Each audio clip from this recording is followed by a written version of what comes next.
You might know the feeling of showing up to a family gathering only to realize you were never actually part of the plan. That was me, standing there while the hotel clerk typed my name twice, checked her monitor, and slowly shook her head. There was no single reservation under Mercer. She had 2 rooms listed, one for my parents, Richard and Carol Mercer, and one for my sister Catherine and her husband Derek Hale. That was it. My suitcase felt incredibly heavy as I set it on the tile floor and dialed my mother. She answered on the 4th ring, laughing at some joke Catherine was making. When I told her there was no room for me, she paused, playing her usual game of feigned confusion. "Oh, honey," she said brightly, "I thought you would just sort it out. You always do." Behind her, Catherine was asking if the lodge pool was heated. This was the big autumn trip my mother had planned. 3 nights in Gatlinburg, Tennessee, right in the middle of October. My mother simply did not reserve a bed for her younger daughter. She had not forgotten, because real forgetting looks very different. It comes with a gasp and a scramble to make things right. This came with a laugh. In 48 hours, everyone in my family would wish they had booked that room. I am Rosalind, 32, a financial research director from Charlotte, North Carolina. If your family has ever confused your independence with not needing to be loved, this story is for you. Subscribe and let us get into it. At the time, I lived in a 1-bedroom apartment in Charlotte, 12 minutes from my office. My day always started at 5:45 in the morning, standing by the counter with black coffee, watching the sunrise over the concrete parking garage across the street. My job as a financial research director at an investment firm was demanding. It meant 50-hour work weeks, heavy quarterly reports, and conference calls where my voice echoed back from speakerphones in 3 different time zones. I built that life from nothing. I put myself through college in Knoxville on an academic scholarship while working 17 hours a week shelving books at the library. I graduated summa cum laude, but my roommate Nyan was the only person in the audience for me. She screamed my name so loud the dean actually flinched on stage. Meanwhile, Catherine had her tuition paid in full by our grandfather Arthur every semester, no questions asked.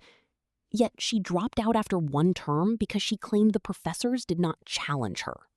After dropping out, Catherine moved back to Knoxville, married Derek Hale at 28, had her son Liam at 31, and had not held a single job in 7 years. Our parents never commented on the glaring difference between us. They did not have to, because our family had already decided what each daughter was meant for. Catherine was the fragile one you had to take care of, while I was the strong one who took care of herself. Despite the scholarships nobody celebrated, the promotions nobody asked about, and the apartment nobody ever visited, I still drove 4 hours on Interstate 40 through the Smoky Mountains for every birthday and holiday. 4 hours there, 4 hours back, without fail. I honestly thought that just showing up was enough to prove I belonged. When my mother called in August, the heavy Charlotte heat was brutal, making the sidewalks shimmer at noon. "We are all going to the mountains," she announced. Catherine found this gorgeous lodge in Gatlinburg with a fireplace and a pool on the main strip. She said we were all going, in that breezy way of hers, as if the details would just work themselves out. When I asked about rooms, she told me my father handled them. I texted my dad that night, asking if I was in room 2 or 3. He wrote back 40 minutes later, saying everything was all set and not to worry. I believed him. People ask me now why I did not call the lodge to verify. The answer is simple. I shouldn't have needed to. When your dad tells you it is handled, you trust him. Taking 3 days off from my job was a rare luxury. My first real vacation since a weekend in Savannah the year before. I packed my hiking boots, a novel I had been saving, and a bottle of Malbec to share with my mother on the balcony after dinner. I pictured my sister and me on a trail, with little Liam between us, his small hand reaching for colorful leaves. I imagined my father reading on the porch, my mother ordering too much food, and all of us laughing together. My family lived near Knoxville, just an hour from Gatlinburg, while I had a 4-hour drive from Charlotte. Early Friday morning, I loaded my suitcase into the trunk and set that bottle of wine on the front passenger seat like it was riding shotgun. The drive was absolutely gorgeous, I will give it that. I went west on Interstate 40 and cut south through the Smokies. The October leaves were doing exactly what the brochures promised. Vibrant red maples, golden hickories, and bright yellow birches that looked lit from within. With my windows cracked and the radio low, I felt a rare sense of hope, like I was heading toward a warm welcome instead of just escaping my routine. At 3 o'clock, I pulled into the lodge parking lot. It was a beautiful timber building with racking chairs on a wide porch and a stone chimney trailing smoke. I grabbed my suitcase and walked into a lobby that smelled of cinnamon and cedar, trying its best to make guests feel at home. The clerk was young, maybe 23, with a name tag that said Alyssa. She smiled as I stepped up to check in, but as she typed my name and scrolled through the system, her expression turned careful. She told me she only had 2 rooms under Mercer, my parents in room 214 and Catherine and Derek Hale in room 216. There was no single reservation. I stared at the screen. 2 rooms, parents in one, my sister's family in the other. My name was nowhere. When I asked if there was any vacancy, she shook her head, saying they had been booked for months for peak season. I stood there with my suitcase in hand and called my mother. Honestly, you can probably guess how that conversation went. While I stood at the counter, the lobby doors opened, and Liam's voice echoed off the timber rafters. Catherine walked in wearing new boots and a quilted vest, with Derek carrying duffel bags behind her. When she noticed me standing there with my suitcase, she stopped. It was not the look of a surprised sister, but rather the pause of someone deciding how to play the room. "What is the problem?" she asked, her voice echoing. I told her there was no room for me. She shifted Liam to her hip, glanced at Derek, and then spoke loud enough for everyone in the lobby to hear. "We reserved rooms for me, my husband, and my child," she said coldly. "We are the real family." She said it so casually, like explaining a seating chart to a wedding caterer. Derek smirked, just a slight tilt of his mouth that showed he agreed but did not want any fingerprints on it. My mother adjusted her purse strap and stared at the stone floor, while my father stood 6 feet away, staring at his phone, present in body but absent in every way that mattered. Other families in the lobby were watching us now. A mother with 2 teenagers, an older couple near the hearth, and the clerk, whose hand had frozen mid-type. I stood there, gripping my suitcase handle, as the exhaustion of that 4-hour drive settled deep into my bones. My sister's words hung in the cedar-scented air like thick smoke, sharp and impossible to ignore.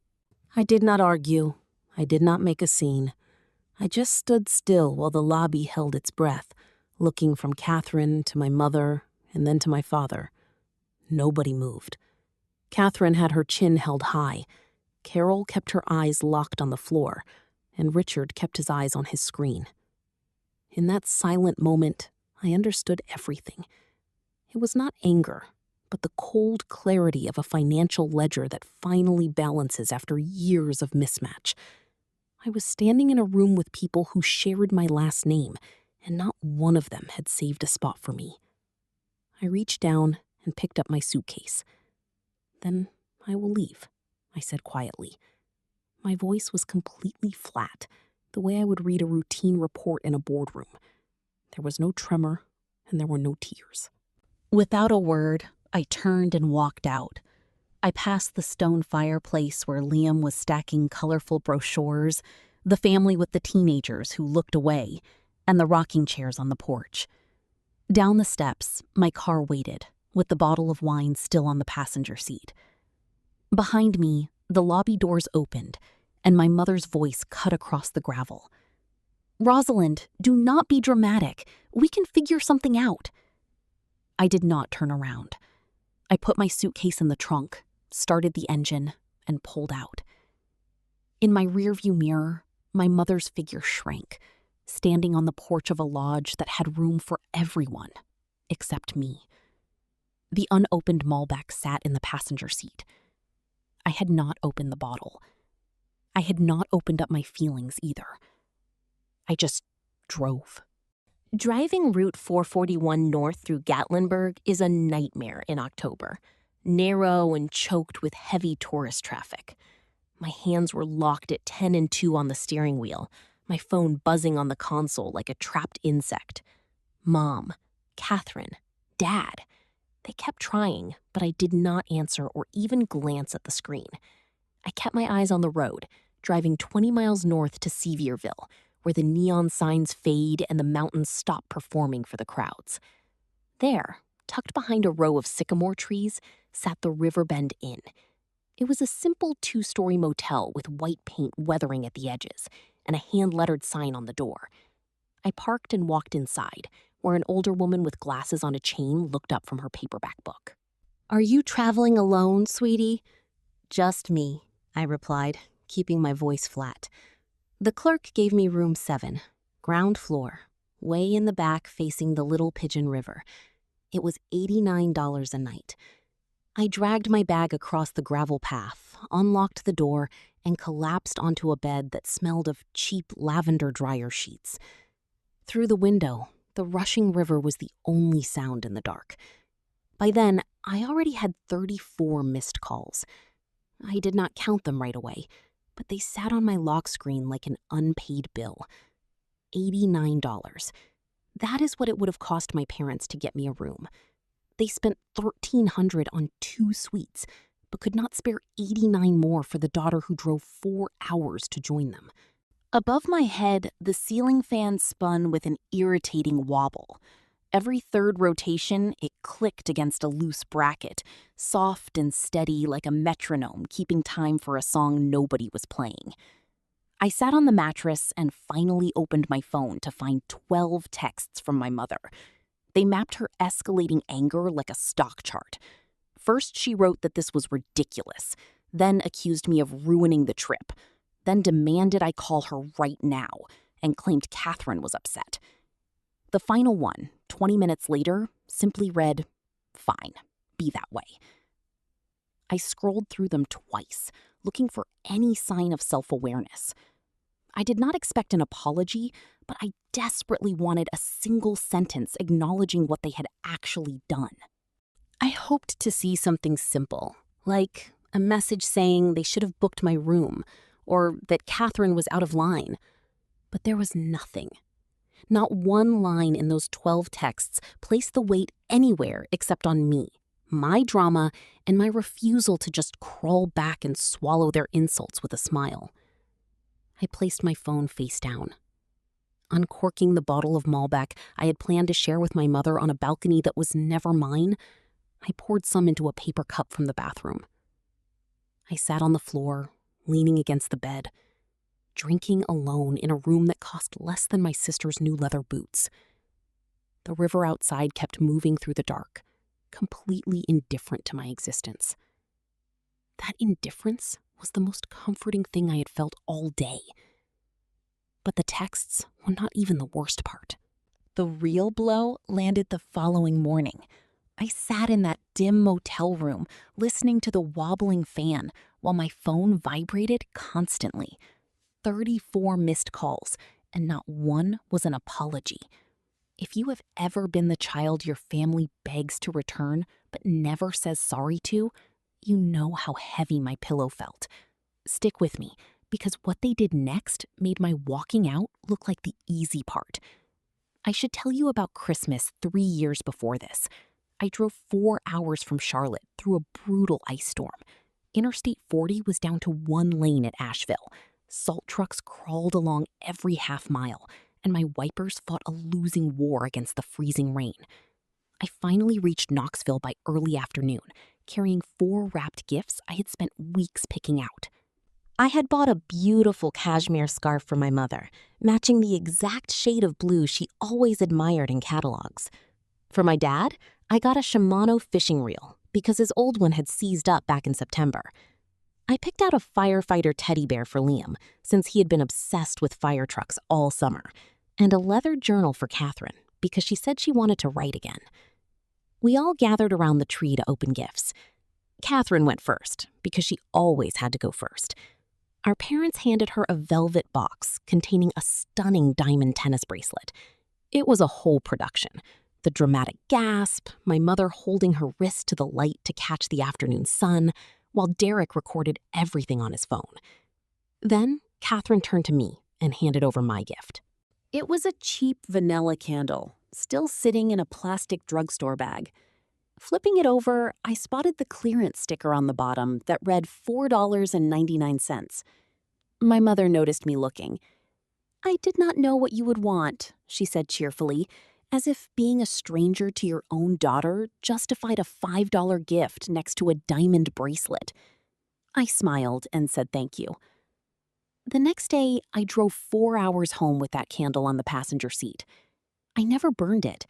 It just sits behind a row of books in my apartment, hidden away but always present.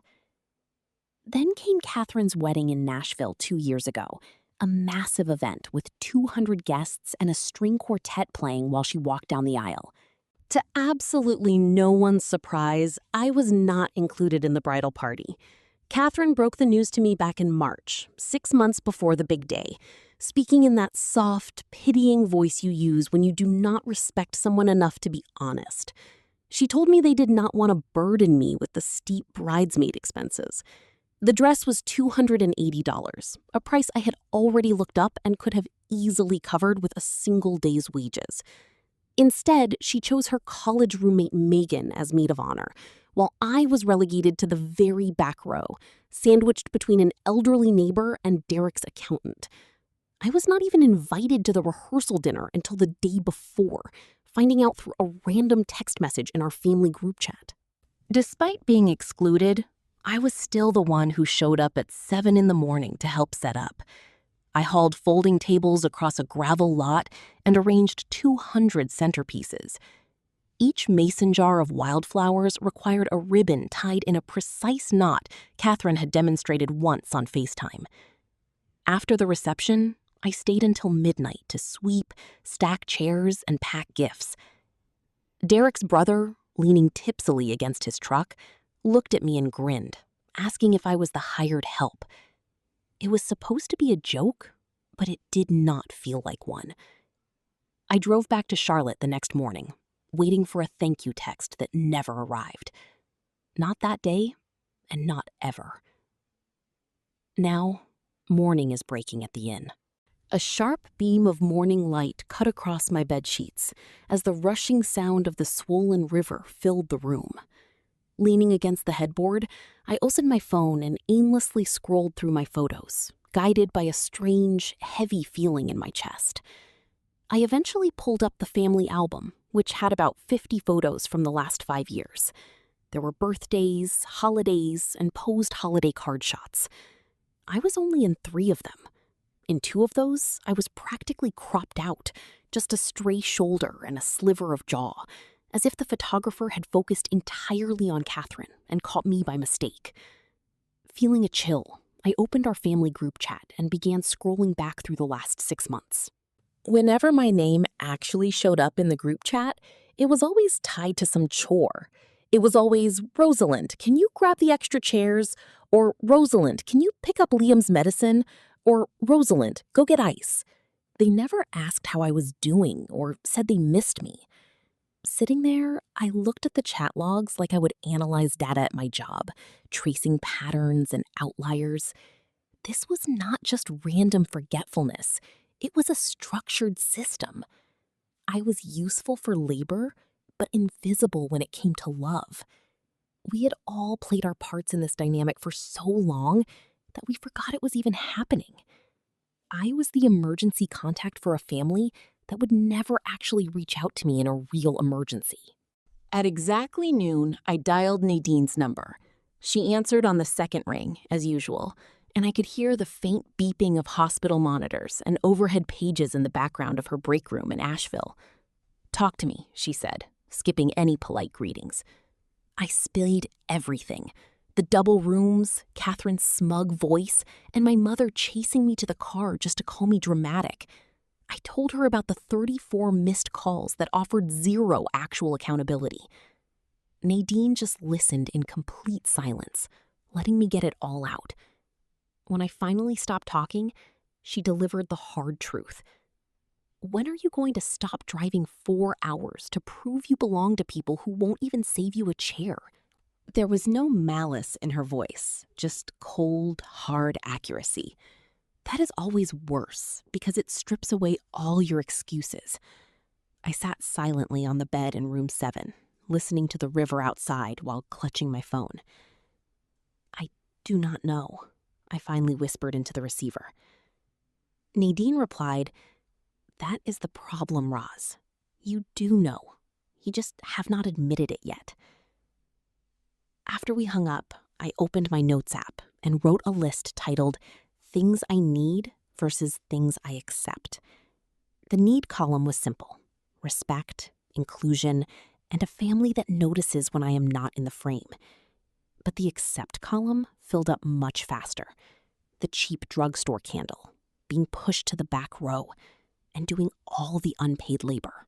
I had accepted the back row, the cleanup duty, the vague texts, the missing reservation, and the humiliating scene in the lobby. By Sunday morning, the family group chat was already buzzing. Catherine uploaded a bright selfie from the lodge pool, wearing giant sunglasses, with Liam floating behind her in the turquoise water. "Family time in the mountains," she wrote, with several heart emojis. My mother loved it instantly, and my father gave it a quick thumbs up. Then Derek shared a picture from their hike, with Liam on his shoulders in the misty woods, captioned, "Making Memories." Mom quickly hearted that one as well. I sat in my quiet room, scrolling through their perfect vacation photos and reading their comments about how big Liam had gotten. It was labeled as the absolute best family vacation of the year, but my name was completely missing from the posts. There was no mention of me, no acknowledgement of my absence, and not a single text recognizing that a daughter and sister had just driven 4 hours, only to be told she was not considered real family before she turned around and left. They had erased me so thoroughly that it felt like I never even existed. Suddenly, my screen lit up with a message from my cousin Denise, who lives just outside Knoxville. She asked why she did not see me in any of the photos. I started to type that I left, but deleted it, sending a brief, long story instead. When she asked if I was okay, I stared at the screen, typed "getting there," and sighed. Without saying another word, Denise simply sent back a single red heart. There was no unsolicited advice, no demanding follow-up questions she knew I was not ready to handle. It was just a quiet, supportive gesture from a corner of the family I had never thought to rely on. By Monday morning, I was standing by the cold window of room 7, watching a lone heron wade through the shallow waters of the Little Pigeon River, when my phone vibrated on the nightstand. It was a text from my dad. I picked it up, expecting some dry logistics about a forgotten item. Instead, the message read that Mom said I could share Kay's room if I came back, because they should not book 2 rooms for someone who does not bring anyone. I read it twice. Placing the phone gently onto the wooden windowsill, I stared back out at the heron, which had now frozen in place. It stood there with one leg raised, waiting patiently for a fish to swim by. My father had been handed a perfect opportunity to apologize, to acknowledge the cruel words Catherine had spit at me in the lobby, or to offer even a shred of genuine regret. Instead, he chose to reduce my entire existence to a simple hotel head count. There was no apology, no admission of poor planning, and no defense against Catherine.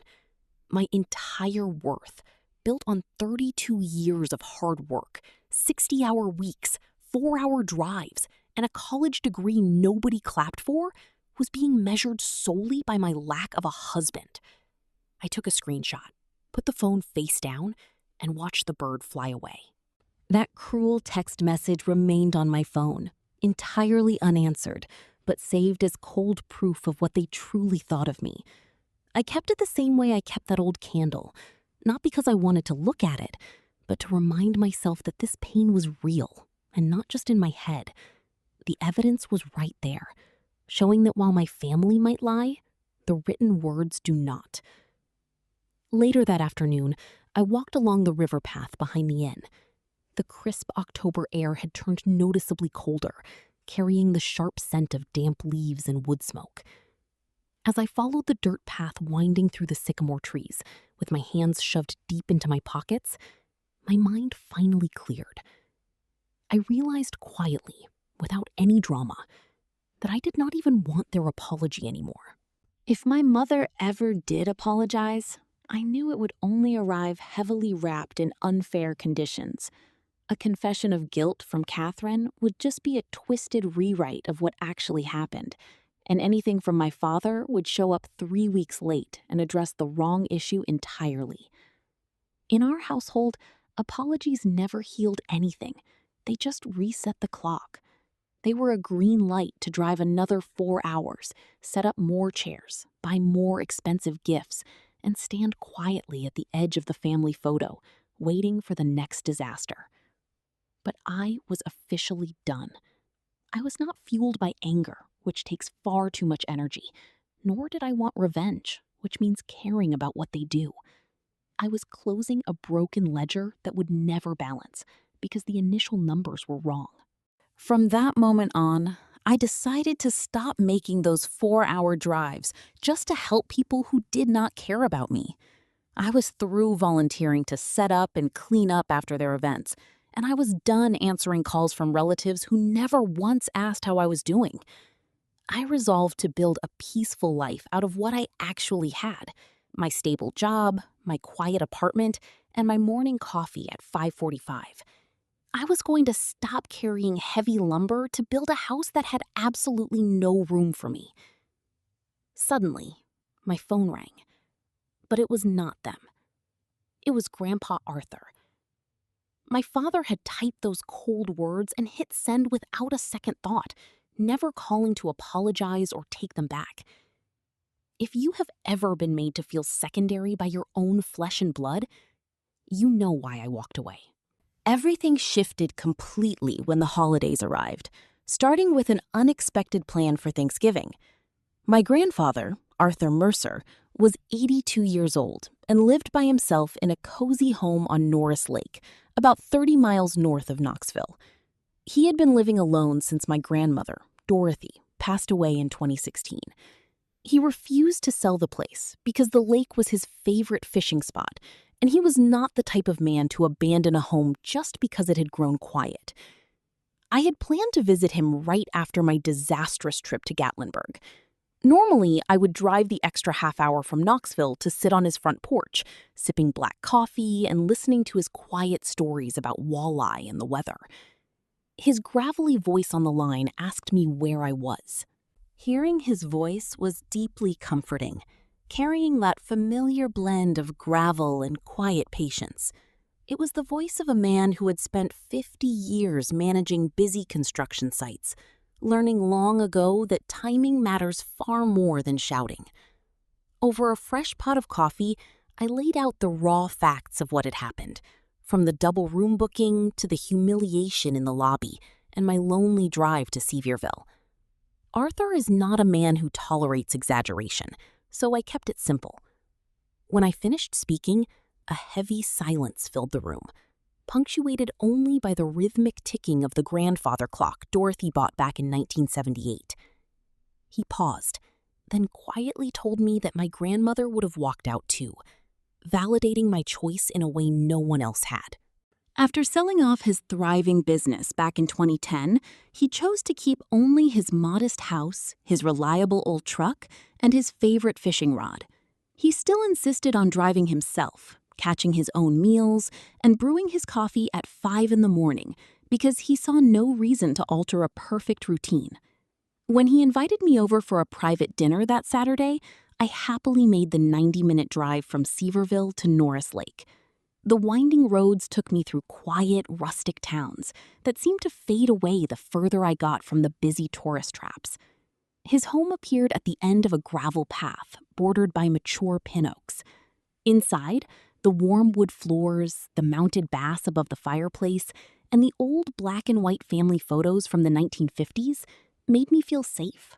The fresh scent of pan-seared rainbow trout greeted me as I walked into his kitchen that evening. He had caught 2 perfect trout earlier that morning, and they were already sizzling softly in a seasoned cast-iron skillet on the stove.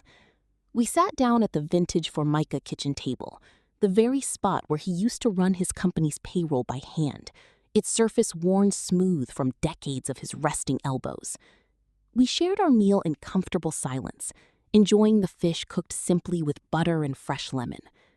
Once we finished, Arthur leaned back in his chair and began asking sharp, direct questions, as if he were interrogating a project foreman. He wanted to know about Catherine's steep mortgage, Derek's actual income, and what real work my father performed at the business. My father's job was nothing more than a hollow consulting title at the company my grandfather had sold years ago. It came with 0 actual responsibilities and a hefty salary that was essentially just family charity. Arthur looked me dead in the eye and revealed he had been sending my parents and Catherine $8,000 every single month for 13 years. I froze, dropping my fork in utter disbelief. That meant they had received well over $1 million, yet none of them had built anything of value. When he asked how much he had sent me, I quietly replied that I had never asked for a dime. He nodded slowly, stating he already knew. Without revealing his exact plan, he dried his hands and announced he would be hosting Thanksgiving for the entire family this year. Taking a warm dish towel, I carefully dried a plate and placed it back into the wooden cupboard. I pointed out that he had not hosted a Thanksgiving dinner in over 6 years, but he just shrugged and said it was about time. He did not offer any further explanation or invite any debate on the matter. Arthur simply stated his decisions, like the arrival of a rainstorm. You do not argue with the weather, you just adapt. The following morning, I drove back to Charlotte and threw myself into my office routine. Preparing client presentations and analyzing markets was comforting because at work, people respected me as Miss Mercer. My parents and I did not speak at all over the next few weeks, but this silence was different. It felt heavy, permanent, and filled with a quiet suspense. Before that terrible trip to Gatlinburg, the quiet between my family and me was just natural, passive distance, the kind of background noise you stop noticing, like traffic outside your window. But after Tennessee, this silence was my own deliberate choice. I drew a line in the sand without any grand announcements or endless negotiations. I simply stopped picking up my phone, stopped driving those 4 long hours, and stopped wondering if I was wanted. At first, the silence felt incredibly heavy, but soon it felt like breathing room. Every passing Tuesday, Wednesday, and Thursday carried me further from that humiliating hotel lobby. It felt like I was finally getting myself back. Then, with 6 weeks left until Thanksgiving, Mom restarted the family group chat as if absolutely nothing had happened. My mother kicked off the plans by asking who was bringing what for Thanksgiving at Grandpa's house. She tacked on a turkey and a heart, and the breezy cheer of it was so perfectly calculated to sweep Gatlinburg under the rug that I almost had to respect the craftsmanship. Catherine chimed in within minutes, claiming she would bring the wine. I knew exactly which card she would use, the family credit card grandfather paid for, the one she had carried since college that never got declined because Arthur's wife rolled in like a tide. Then Mom assigned the dishes. Dad was doing his cornbread, she was handling the green beans, and she wanted me to bring my sweet potato casserole. I stared at the screen. A girl who had been excluded from a vacation and told she was not real family. My own father had flat out told me that I was not worth a hotel room because I did not bring a partner along. Now, 6 weeks later, I was expected to spend 3 hours preparing a casserole for people who could not be bothered to secure me a bed. Their audacity was not even audacity anymore. It was just habit. They moved past Gatlinburg the way a river flows around a rock, forgetting it the second the current sweeps them downstream. They assumed I would do the same because I always had. I typed back, "I will be there." No emojis, no exclamation points. Carol likely read it and thought everything was settled, while Catherine probably assumed I had gotten over my tantrum. They saw compliance, the old Rosalind, who always shows up, brings the dish, and drives those 4 hours. They had no idea about the screenshots still saved on my phone, or the ledger I had finally closed. Carol called me on a Tuesday evening, 2 weeks before Thanksgiving, her voice softer than usual. It was lowered, the way people talk when they want to say something difficult without it costing them anything. "I know you are still upset about the trip," she said. I sat on my apartment floor in Charlotte with my laptop open, reviewing a client portfolio. "I am not upset, Mom. I am clear." She did not like that. I heard her shifting on her leather couch, the cushions creaking. "Catherine gets so worked up," she sighed. "You know how she is. Liam has been impossible, Derek's hours at the dealership got cut, and she is under so much pressure." According to her, they were simply trying to keep the family dynamics as smooth as possible. I waited in silence, letting her speak. "Sometimes I think about what happens if your grandfather stops helping us," she admitted, her voice dropping lower, losing the performance. "I do not know how we would manage. I really do not. Your father's salary covers the basics, but not much else. And Catherine has not worked in so long, and Derek's commission keeps shrinking. And then there is the house payment alone." She trailed off. For a moment, I heard my mother clearly. Not the woman who laughed while I stood in a lobby without a room, but a terrified 58-year-old woman who had never worked, whose entire financial life depended on an 82-year-old man's generosity. She was afraid. That raw, unvarnished fear of hers was real, and I sat with it for a moment before she broke the quiet. "That is why it is easier when everyone just goes along," she finished. And there it was. Her panic was genuine, but her conclusion remained the same. Do not rock the boat. They kept the peace by sacrificing me so Catherine could stay comfortable. "Mom, that is not fair," I said. "Neither was the trip," she shot back, hanging up first. A week before Thanksgiving, Catherine posted a slideshow of their mountain vacation. There was the lodge, the trail, the pool, Liam eating pancakes, and a gorgeous sunset over the Smoky Mountains. The caption read, "Grateful for the ones who matter most." It got 214 likes, 31 comments, and heart symbols from people I knew and complete strangers. Nobody in our circle bothered to ask where I was, simply because those picture-perfect photos told a complete story that carefully left me out, and no one noticed the missing piece. Only my cousin Denise noticed. She sent me a direct message that evening, asking, "You were not in any of those photos. What actually happened in Gatlinburg?" Until then, I had not told anyone except Nadine and grandfather Arthur. I had kept it bottled up, not to protect my family, but because explaining it meant admitting how much it hurt, and I was not ready to carry other people's anger on top of my own. But Denise asked me point blank, and she was real family, so I laid it all out for her. The rooms, the lobby, Catherine's words, and my father's text. I typed it plainly, with no drama, just the raw facts in order. Denise replied with 3 separate messages, each arriving like a heavy door being kicked open wider than the last. She asked what happened next, in the lobby, and right in front of other people. Soon after, Denise told Aunt Phyllis. Phyllis was Arthur's 78-year-old sister, sharp as a tack, and someone who never let bad behavior slide. She called me the next afternoon. "I heard about Gatlinburg, Rosalind. Is it true?" "Yes, ma'am," I replied.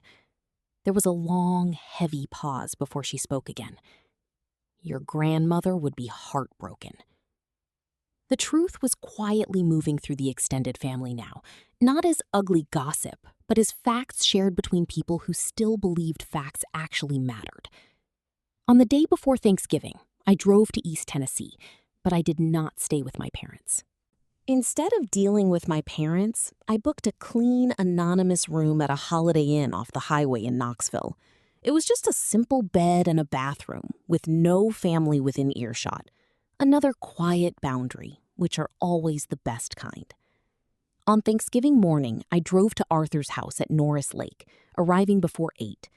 The mist still hung low over the water, and the air smelled of cold pine.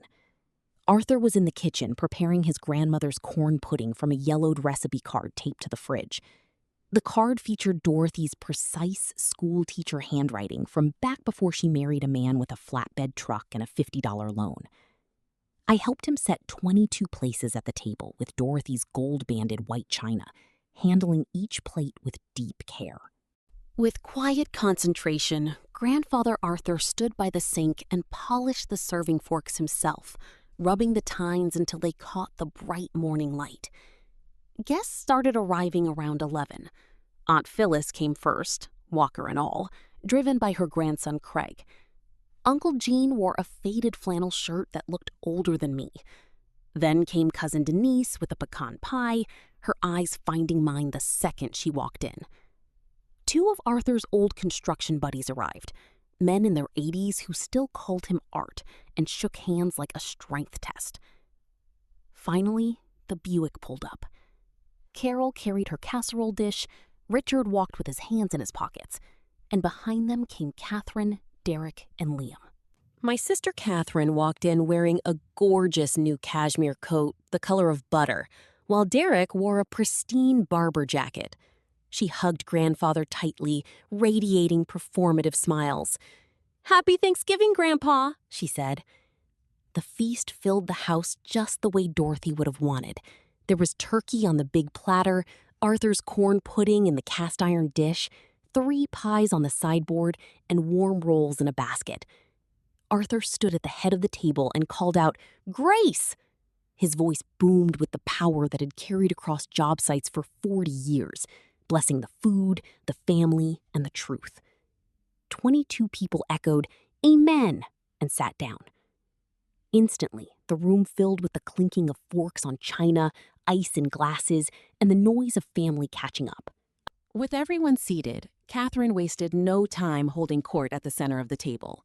She spun tales from the Gatlinburg vacation, describing the trail where Liam collected 11 different leaves, and the restaurant with trout that fell apart on the fork. She laughed about the foggy morning Derek jogged 3 miles and swore he saw a black bear. She spoke brightly, leaning forward with animated hands, leaving no room for any other version of reality. Then she raised her wine glass. "I want to make a toast," she said, and the room grew quiet. "To family, to the ones who show up for each other through thick and thin." She locked eyes with me as she said, "Show up." It was a fleeting look, barely half a second, but I felt the sting. Aunt Phyllis saw it. Denise saw it too. From his seat at the head of the table, Grandpa Arthur looked up, his hand steady as he sliced the Thanksgiving turkey with the absolute precision of a man who had been doing things for himself for over 80 years. He did not utter a single word. He just observed us all. I kept my wine glass suspended in the air for the duration of the toast, then lowered it slowly without letting a single drop touch my lips. The dark liquid sat there, completely untouched, creating a heavy silence between me and that glass that screamed louder than any of Catherine's backhanded comments ever could. Later, over the hum of family gossip and Arthur's old builder buddies arguing about the Tennessee-Alabama football game, Catherine casually mentioned wanting a pontoon boat for the lake, prompting Derek to chime in about a pre-owned Silverado truck with under 50,000 miles on it.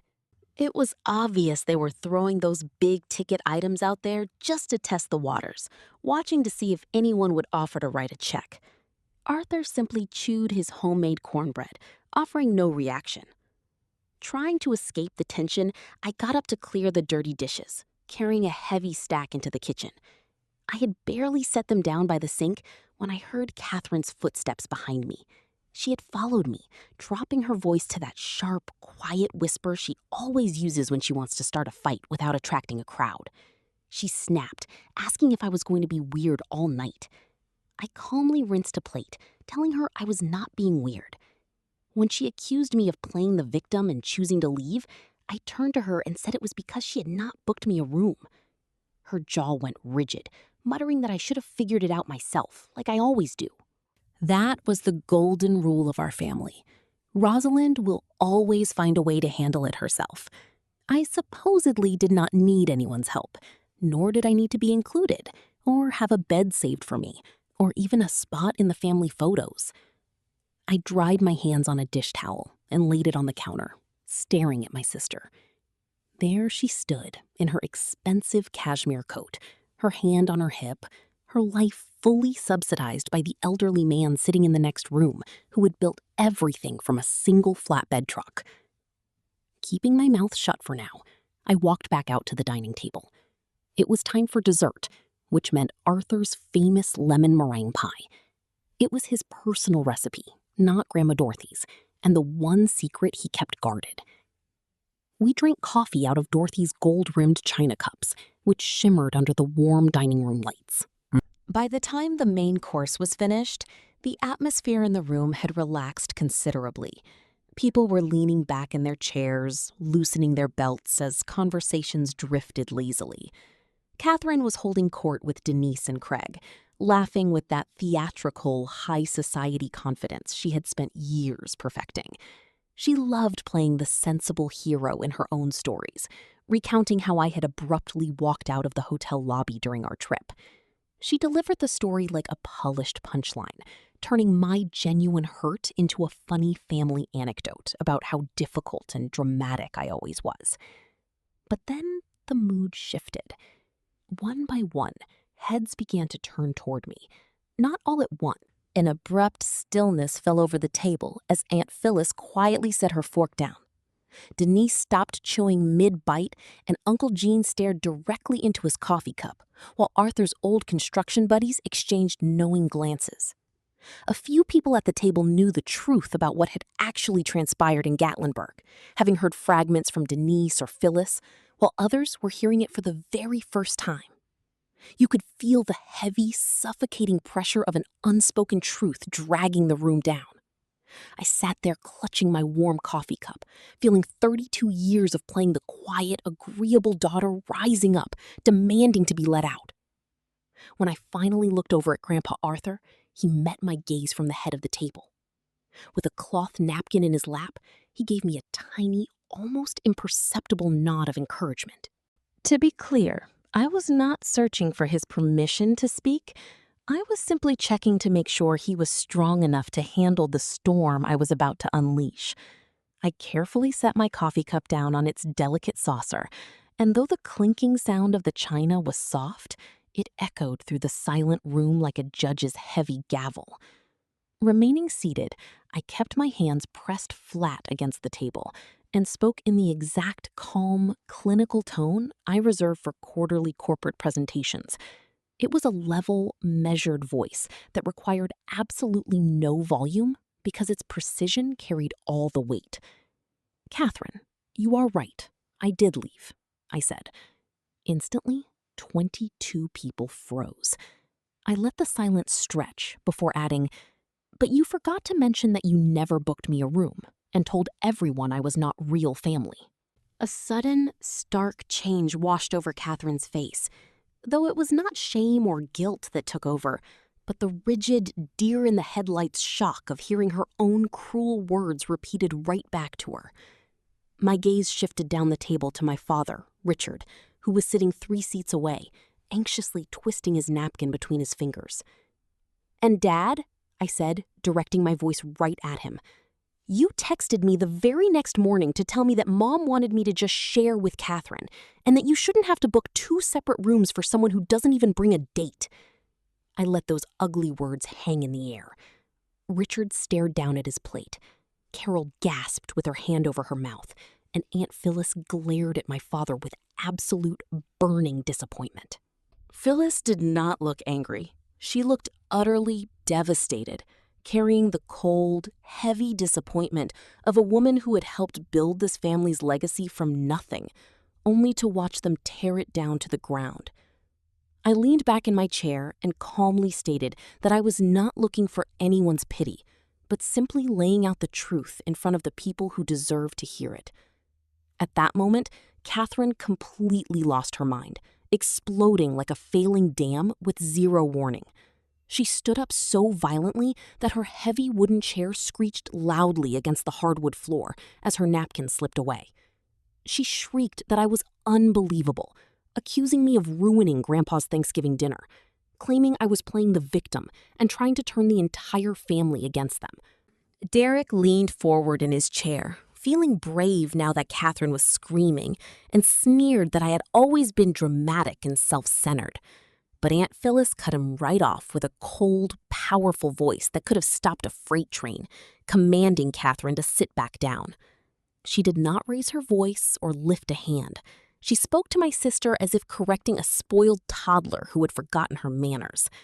The sheer weight of her authority was backed by 78 years of absolute integrity. My mother tried to intervene, whispering that this was not the place, but I kept my focus on Catherine. Her skin was flushed red as she gripped the back of her chair. I remained perfectly calm, reminding her that she had humiliated me in public by saying I was not real family. I am simply choosing to speak the truth in front of the people who actually know who we are, I said calmly. You can be the judge of which scenario is worse. Catherine violently shook her head, as if trying to recover from a physical blow, screaming that I was just deeply jealous of her marriage, her kids, and her perfect life. I did not say a word in response. There was no need to defend myself, because everyone at the table had already passed silent judgment, comparing my quiet composure to Catherine's red-faced, shaking, and hysterical tantrum. The power dynamic had flipped so completely that even Derek went dead silent. Grandpa Arthur set his heavy ceramic coffee cup back down on the table, speaking a single quiet word that instantly froze the room. Enough.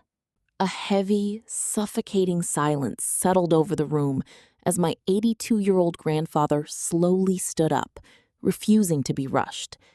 He placed his calloused hands on the table and shifted his weight, rising with the profound gravity of an old-school man who knew his presence carried immense power.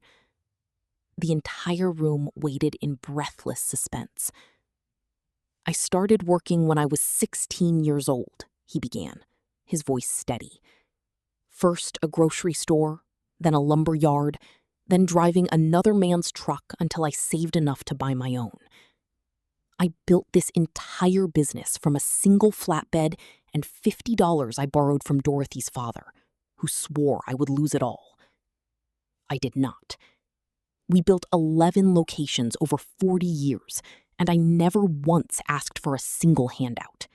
Over the past 13 years, I have personally sent this family more than $1 million, Grandpa continued, looking around at everyone. I paid for your rent, your car loans, college tuitions, Catherine's credit cards, and the mortgage on a massive house you had no business buying. The room completely stopped breathing as his words sank in. Then his cold gaze shifted directly onto me. His gravelly voice did not soften, but it pointed toward me with total, undeniable clarity. The only person at this table who has never once asked me for a single penny is the only one who actually turned out like your grandmother, he stated firmly. He sat back down, took a quiet sip of his coffee, and completely shut down Catherine's desperate attempts to explain himself. That was his final cleanup, a decisive end to a conversation that required no further discussion. Catherine did not touch her dessert, and a heavy, awkward silence kept everyone frozen in place for what felt like an eternity. Unsurprisingly, they were the very first ones to make their escape. Derek quickly gathered up their winter coats, while Catherine picked up little Liam, who had luckily been playing happily in the living room, completely oblivious to the explosive drama at the dinner table. They hurried toward the door with the frantic desperation of people who realized their safety net had been shredded.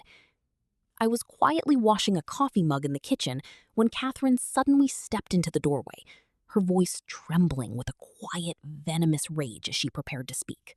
"Do you even comprehend what you have just done?" Catherine hissed, her voice trembling with panic. "He is going to cut us off completely. He is going to stop everything because of your little performance out there." I turned off the dripping faucet, slowly drying my hands on a kitchen towel. "I did not ask him to do a single thing, Catherine," I said. She spat back that I just had to play the martyr, sitting there with a sad face so everyone would feel sorry for me. "I only told the truth," I replied, in front of people who needed to hear it. She stared at me, her mouth working but finding no words. As she shifted baby Liam higher on her shoulder, her fury slipped, revealing the raw terror hiding underneath. It was the sudden, terrifying realization that her entire life depended on a monthly bank transfer from an 82-year-old man who had just declared he was finished. Without another word, Catherine snatched her coat and car keys, storming out into the night with Derek following closely behind. As the evening wore on, the guests began to slip away. Aunt Phyllis kissed my forehead at the door, while Denise gave my hand a gentle squeeze. Inside, Arthur was already standing at the sink, washing the dishes. He had flatly refused my help, telling me I had done enough today. Through the open window, I could hear the steady hum of running water and the delicate clink of Dorothy's fine china. I sat quietly on the porch in one of the rocking chairs, watching the last bits of daylight fade across the dark lake. Behind me, the screen door creaked open, and my father, Richard, stepped out with his coat on and keys in hand. Down in the driveway, my mother, Carol, sat waiting in the Buick like a silent shadow. Dad stood at the porch rail with his back to me, muttering that he shouldn't have sent that text. "No, you shouldn't have," I replied. When he claimed he didn't mean it, I told him he meant every single word. He just never expected me to voice them out loud. He scuffed his shoe against the wood, just like a child forced to apologize, before asking if I was going to be okay. Gently swaying in the rocking chair, I kept my eyes fixed on a solitary light shining from a dock across the pitch-black water. I have been doing just fine for 32 years without a room of my own, a chair at the table, or a place in the family photos, I told him quietly. I will keep being just fine. He nodded slowly, lingering as if waiting for me to offer some kind of absolution, or perhaps just permission to feel like his long drive home wouldn't be completely miserable. I gave him nothing. He walked down the steps and got into the Buick, where Carol sat weeping. They drove away, the red taillights disappearing around the bend.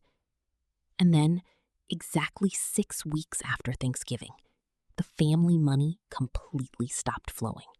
There was no grand announcement from Arthur, no family meeting, and certainly no warning letter. But when December 1st arrived, the monthly transfer of $8,000, which had arrived like clockwork for 13 years, simply failed to show up. It was a sum split between my parents and Catherine's household, treated for over a decade like an unquestioned utility bill. January came with the same heavy silence. The sudden financial drought forced my sister and her husband to start stripping away their luxurious lifestyle. Catherine's expensive designer jackets were sent to consignment shops, and the credit card grandfather always paid was canceled. To survive, Derek began taking on extra shifts at the car dealership. Derek found himself working the grueling early mornings and long Saturday showroom shifts that he used to leave for hungrier salesmen. Catherine took a part-time job at a home goods store in West Knoxville, her first job in 7 years. When she called me in January, it wasn't to fight, but to ask how to build a resume. Sitting at my kitchen table in Charlotte with the phone on speaker, I walked her through it line by line, framing her gap years as household management. I helped her because it is who I am, and doing so didn't mean pretending the past never happened. Meanwhile, my parents had to downsize, listing their 4-bedroom home and moving to a small 2-bedroom apartment near the University of Tennessee campus. At 60 years old, my father had to secure a real job, working as a facilities coordinator at a community college. Watching him start over stirred up a complex tenderness in me, rather than any sense of satisfaction. It is hard to watch someone you love finally confront a truth they spent 30 years avoiding. Then, in January, my mother Carol texted me a short, simple apology for the trip, and so much more. It was the first time in 32 years she had ever said she was sorry. I waited 2 days before replying, keeping a quiet door open between us. Soon after, my cousin Denise started a warm weekly group text chat with me and Aunt Phyllis. Our weekly chats in that group message became a safe haven, where we talked about everything and nothing. Our work, the weather, and old family memories that no longer carried a painful sting. My regular visits to grandfather quickly turned into a cherished anchor on my calendar. Every other Saturday, we would share coffee in Dorothy's delicate cups, while the lake slowly changed colors with the seasons. When spring arrived, pale pink cherry blossoms drifted across the gravel road like quiet confetti. Pulling up to Arthur's house one morning, I found him waiting on the porch with 2 freshly poured coffees, steam rising gently into the air. I climbed the steps and took my seat in the second rocking chair, the one that had always been meant for me. As we drank our coffee, we sat in silence and watched the calm water. "You know the best thing about building a life entirely on your own?" Arthur asked. "Tell me," I replied. He looked out at the water and said, "Nobody can ever take it away from you, because they never gave it to you in the first place." I smiled, taking a slow sip as the pink petals drifted around us. Sometimes you and I have to realize that the bravest thing we can do is to stop hiding, look our family in the eye, and speak our truth on our own terms. My 32 years of silence are finally over. If you have been carrying a heavy suitcase of your own secrets, maybe it is time to set it down, speak up, and subscribe to hear what happens next.